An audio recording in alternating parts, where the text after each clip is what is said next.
भागलपुर। कैसे विकास होई केकरा प्रयास होई सभे लोग है कहता। कैसे विकास होई केकरा प्रयास होई सभे लोग है कहता। टूटल बनली हो गौवा के गली हो दिक्कत भइले रहता। के बाट चहेता नीमन नेता लावे के बाहो।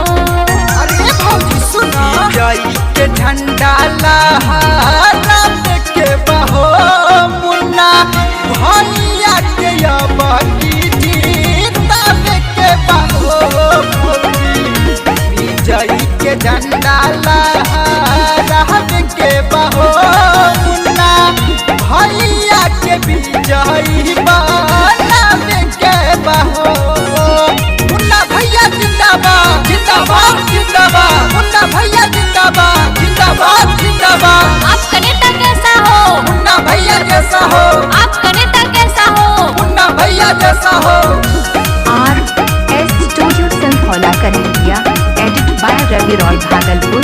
पूरा गौवा में नहीं के हालानुबा सभी कहता टोला महालानुबा महालानुबा महालानुबा।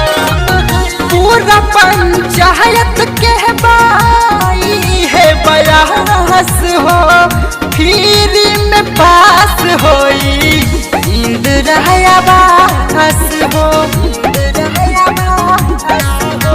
पूरा गौवा में नहीं के हालानुबा सभी कहता टोला महालानुबा।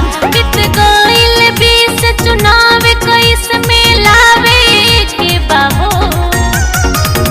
विजयी के झंडा लहरावे के बहो मुन्ना भैया के अबकी जीतावे के बहो विजयी के झंडा लहरावे के बहो मुन्ना भैया के विजयी बनावे के बहो।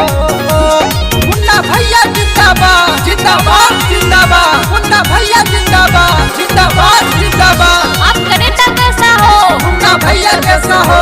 आपका नेता कैसा हो? मुन्ना भैया जैसा हो। RS studio Sinthaula Kanhaiya, edit by Ravi Roy Bhagalpur. मिले हारी के जनता के राय बाटे हो सभे कहता है उपाय बाटे हो। बन जय है मुखिया भौजी दुख होई दूर हो राशन कार्ड पेंशन बनी जरूर हो बनी जरूर। मिले हारी के जनता के राय बाटे हो सभे कहता है उपाय बाटे हो। कहे माधुरी राय मुकेश के बात बतावे के बहो।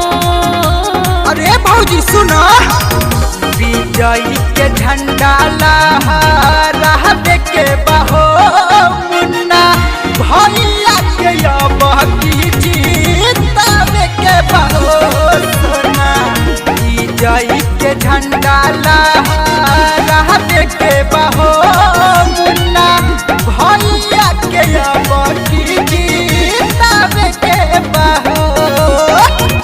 Edit by Ravi Roy Bhagalpur.